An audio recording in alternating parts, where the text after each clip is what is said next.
Hey, howdy and happy day. The Biden administration, they continue to astound me.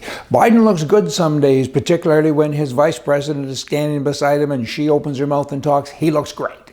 Hey, let's talk about what he's recently done, though, because he appointed the U.S. Assistant Secretary for Health to be sworn in, right, as the first transgender four-star officer in the history of America. Who knew that he was such an aggressive kind of guy, progressive, aggressive, inclusive, don't you know, and in addition to that, he also appointed the activist and nuclear engineering graduate Sam Brinton, and he accepted this offer to join the Department of Energy in the Biden administration. Here's the wordage. He's a Deputy Assistant Secretary of Spent Fuel and Waste Disposition in the Office of Nuclear Energy for the Department of Energy.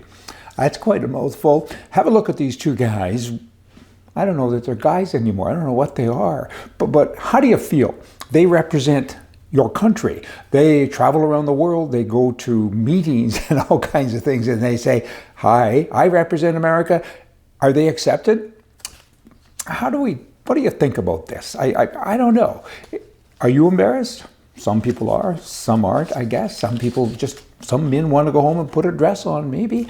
Is that the deal? I don't know. Let's get lighter here because all this heavy stuff makes my head ache. Okay? Just the other day, I was reading an article about fathers and sons and memories that come back to them, right, when they get older. And then I thought, my son, his first drink. So let's go out. So we went to the bar and I took him with me and off we went, as said.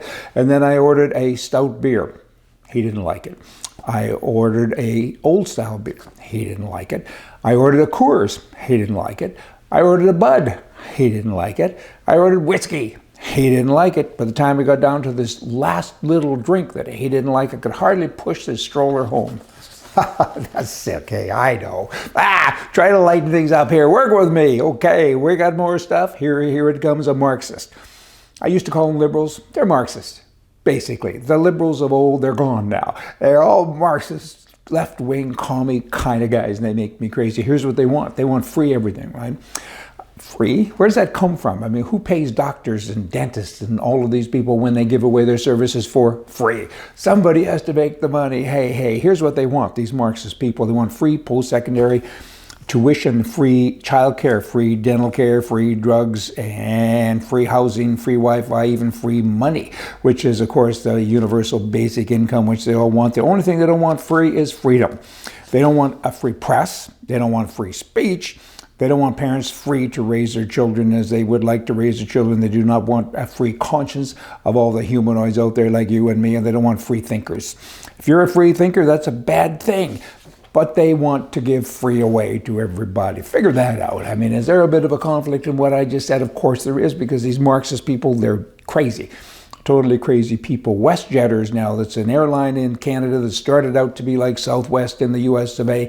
And they had great deals and they were a great airline, and now they've changed. They've become like Air Canada, and Air Canada's motto is, we're happy when you're not. And WestJet's kind of getting there with regards to price. I took them recently. I took a plane to Calgary from Vancouver, Flair Airlines, blah, blah. And I think it cost me $60. I came back to Vancouver, Canada the same day on WestJet, and it was $600. Hey, whatever. It's their right to charge it. It's my right not to take it, but I did that particular day for my reason. But in any event, now they've become inclusive, right? They spent the last couple of years or longer getting uniforms designed for transgenders and all this stuff, and now all of the people that work there, they have name tags with pronouns on. You can say I'm a her and it. Are they all homosexuals? I mean, I don't even know what's going on anymore in the world, let alone with an airline. But they say we have to promote greater inclusivity. Why don't you just fly airplanes and leave all that other political nonsense alone? In Texas, keeping up now in Texas, boomity boom talk coming with guns. A Texas school there recently said, hey, all you teachers, you now with proper training, you can carry a gun. Just now, hey, it's good that you're doing that. I get it. But just now, they've been attacking our schools for a long time. They being crazy folk, right? And students across the U.S. now are returning to classrooms, and you need to have some protection. So they got a sign up at this particular school in the U.S. of A. Warning. Oh, that's kind of nice. Staff members are armed, in big print, and trained. Any attempt to harm children will be met with deadly force. I like that. Good for them. Good, good, good. U.S. of A. They set another gun sales record for 1 million guns sold for the 37th straight month last year.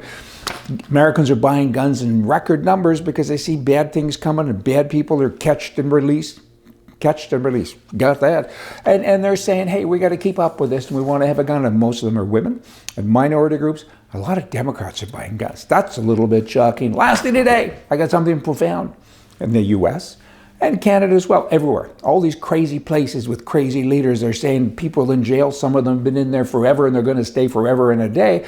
We're going to pay them. We're going to pay them this stimulus check, right? More than 1 million in the U.S., more than 1 million inmates received more than $1 billion with checks. At 163,000 of those people that got the money are lifers. They're in there for violent crimes and they will never get out and see the light of day. And what about the pain and everything that were inflicted on family members and communities and so on? And these people get money. They have internet, they write letters. I mean, wow, what's up with all of that? I know years ago in Canada, I think it was Paul Martin, he said, I may only have a minority government if I'm lucky, so I'm going to allow all the inmates to vote. Okay, the guys that had no freedom left because they went to jail because they hurt somebody else's freedom, those guys. And now Biden, he's following along on that path. He said, we're going to pay you. You all should have a happy day. Doesn't make my day happy. How about you? Hey, keep happy because politically right is right, left is wrong. We'll get these little pikers someday, somehow. Hey, we'll win. See ya.